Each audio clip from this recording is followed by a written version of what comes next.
The way to love, profit and loss. For what will it profit a man if he gains the whole world and forfeits his life? Recall the kind of feeling you have when someone praises you, when you are approved, accepted, applauded, and contrast that with the kind of feeling that arises within you when you look at the sunset or the sunrise or nature in general, or when you read a book or watch a movie that you thoroughly enjoy.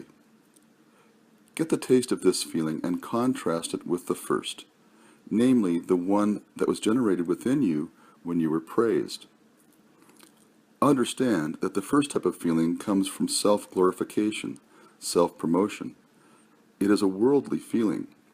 The second comes from self-fulfillment, a soul feeling. Here is another contrast. Recall the kind of feeling you have when you succeed, when you have made it, when you get to the top, when you win a game or a bet or an argument, and contrast it with the kind of feeling you get when you really enjoy the job you are doing, you are totally absorbed in, the action that you are currently engaged in. And once again, notice the quality difference between the worldly feeling and the soul feeling. Yet another contrast. Remember what you felt like when you had power. You were the boss. People looked up to you, took orders from you, or when you were popular. And contrast that worldly feeling with a feeling of intimacy, companionship, the times you thoroughly enjoyed yourself in the company of a friend or with a group in which there was fun and laughter. Having done this, attempt to understand the true nature of worldly things, namely the feelings of self-promotion, self-glorification. They are not natural. They were invented by your society and your culture to make you productive and to make you controllable.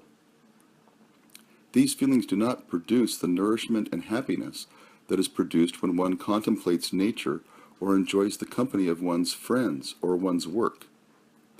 They were meant to produce thrills, excitement, and emptiness. Then observe yourself in the course of a day or a week, and think how many actions of yours are performed, how many activities engaged in that are uncontaminated by the desire for these thrills, these excitements that only produce emptiness, the desire for attention, approval, fame, popularity, success, or power. And take a look at the people around you.